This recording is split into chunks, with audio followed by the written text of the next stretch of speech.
Hello, I'm Dr. Zach Berzolla, Division Chief of the Building Decarbonization Division at the Maryland Department of the Environment. This webinar will tell you everything you need to know about Maryland's proposed heating fuel provider reporting program. This reporting program would create requirements for heating fuel providers that deliver heating fuel for final sale or consumption in Maryland. Heating fuel providers include companies that deliver natural gas, fuel oil, propane, kerosene, coal, and other heating fuels, including biofuels, in Maryland for final sale or consumption. Other heating fuels that are not motor gasoline or diesel for road vehicles must also be reported. But if you're only delivering motor gasoline or diesel for transportation, then this regulation does not apply to you. The department will stand up a registration process for all heating fuel providers. Any questions about inclusion or exclusion in the program will be answered through this registration process. The program begins with fuel deliveries that occur starting January 1st, 2026. However, reports on this data are not due until June 1st, 2026. These reports are due in quarterly batches with data for 3 months at a time. The first quarter runs January, February, and March. Those reports would be due June 1st. The second quarter runs April, May, and June, with reports due on September 1st. The third quarter is July, August, and September, with reports due December 1st. And the fourth quarter is October, November, and December, with reports due March 1st. Reports will continue each quarter thereafter. All heating fuels, except those explicitly excluded in the do not report these fuels category, must be reported. This includes biofuel, biomethane, coal, hydrogen, kerosene, natural gas, number 1 fuel oil, number 2 fuel oil, number 4 fuel oil, number 5 fuel oil, number 6 fuel oil, and other fuel oils, which is usually a blend of those fuel oils, propane, and other, and you'll need to provide specificity on what those other fuels are. You do not report the following fuels: diesel fuel used for road vehicles, motor gasoline, wood and wood-derived fuels, and solid waste. On the reports, heating fuel providers will need to break down their fuel deliveries by the different types of sectors it is delivered to: residential, commercial, industrial, electric power, and other energy-consuming sectors.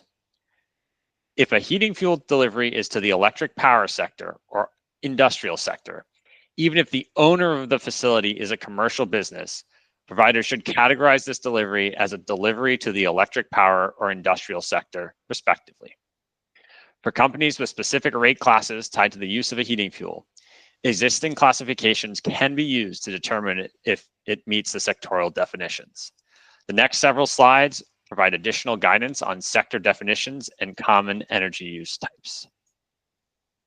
Let's start with residential. By definition, this includes living quarters for private households. Common energy uses associated with the sector include space heating, water heating, air conditioning, lighting, refrigeration, cooking, and running other appliances. Common residential types include single-family dwellings, attached, detached, and townhomes, mobile homes, multifamily dwellings, and that's regardless of the metering or layout setup. For example, apartments, condominiums, garden-style apartments, all multifamily falls into residential. Now let's talk about the commercial sector. This includes service-providing facilities and equipment, including businesses, federal, state, and local government facilities, institutional living quarters, private and public organizations, and sewage treatment facilities.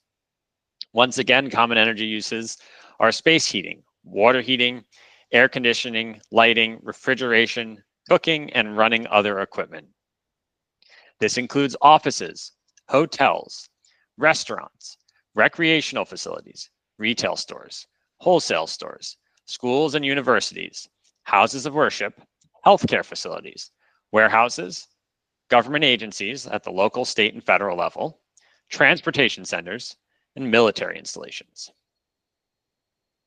And then there's industrial. This includes facilities and equipment used for producing, processing, or assembling goods. This sector includes agriculture, construction, forestry, manufacturing, mining, and oil and gas extraction. The common energy uses associated with this sector are process heat and cooling and powering machinery, with lesser amounts used for facility heating, air conditioning, and lighting. What about electric power? Well, the electric power sector includes where the primary business is to produce and sell electricity or electricity and heat to the public, including electric generating stations and combined heat and power plants. Electric generating stations are separately defined in COMAR Chapter 20.79.01.02. Common energy uses associated with this sector include electricity production at a facility that sells electricity or electricity and heat to the public.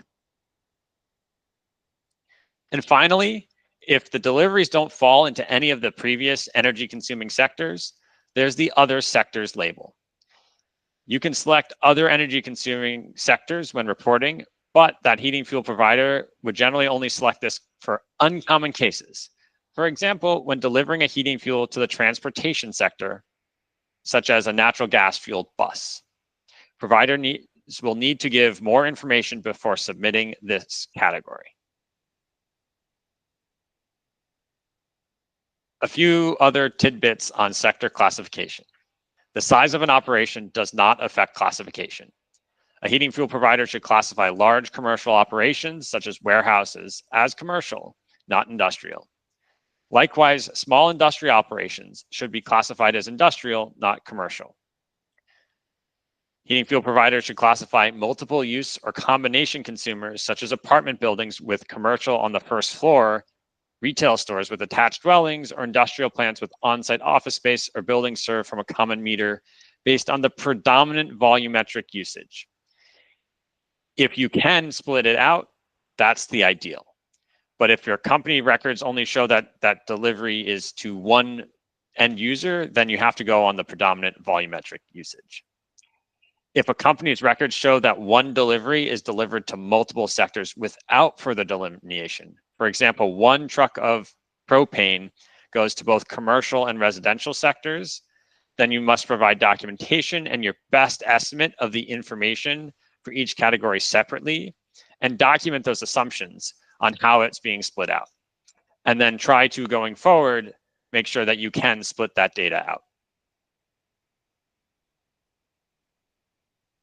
MDE created a reporting template that heating fuel providers must use to submit the quarterly reports to the department. This template uses Microsoft Excel. If you do not have access to Microsoft Excel, you have the option to download a CSV version that is less interactive. You can fill it out with any text editor or spreadsheet software. Reports will need to be submitted to MDE via email. Each provider will need to fill out a registration form before the program starts, and that's going to help identify any additional fuels or other information that needs to be made available on this form. On the first tab of the spreadsheet is a setup page that you're seeing here. It will be used to identify the fuels being delivered by that company and the counties they're being delivered to. In the Excel version, checking the boxes on this page simplifies the reporting template that you'll see on the following slide. The following slide, this slide shows what the actual bulk of the reporting template is. There will be 3 tabs for the first month, the second month, and the third month of the quarter being reported. This is an example of what it looks like for a company that is delivering natural gas and number 2 fuel oil, just to show you some of the different options. And they're delivering to the residential and commercial sector, to Anne Arundel and Baltimore counties. And they would put in the places where there's numbers, how much they delivered in that month to those different property sectors by the county.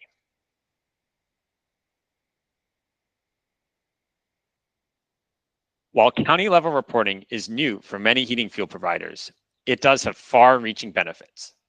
The combustion of fuels creates nitrogen oxides and ozone, commonly called smog, air pollutants that have substantial negative health impacts on Marylanders and have been for decades. This reporting will contribute to a better understanding of the concentration of fuel combustion at the county level, providing better insight into where air quality impacts may be heightened. This data will help MDE fulfill its mission to ensure all Marylanders can breathe clean air. We are commonly asked about used motor oil in this program. Used motor oil has already been delivered for final sale or consumption, and so it is not reported as a heating fuel delivery for the purposes of this rule. However, Marylanders must permit and report when used oil is combusted in fuel burning equipment in Maryland as part of a separate regulation, COMAR 26.11.09, control of fuel burning equipment, stationary internal combustion engines, and certain fuel burning installations. MDE will compile and use the data collected under this program to inform emissions data in our statewide greenhouse gas inventory. The data will further be used as part of our air quality monitoring and planning purposes to help promote cleaner air for all Marylanders. Additionally, MDE is considering a future clean heat standard program. MDE may use this heating fuel data as part of the new program. Aggregated county level data may be published to the MDE website. MDE will be holding a working group to identify if there are any counties where delivery information would reveal too much about any one provider's operation and steps that could be taken to mitigate this while still providing information to the public. Heating fuel providers will need to keep all records, including reports and any other related documents, for at least 5 years from the date it is submitted to the department or the date that it supports a submission to the department. During that time, MDE may request to see these records. Because this reporting program includes all companies that deliver heating fuel for Maryland for final sale or consumption, your company is responsible for reporting even though it is located outside of Maryland if it delivers into Maryland. We hope this presentation provided you with a better understanding of the proposed heating fuel provider reporting rule. Thank you for attending. If you have any questions, please feel free to email us at cleanheat.mde@maryland.gov or give us a call at 410-537-3890. Thank you.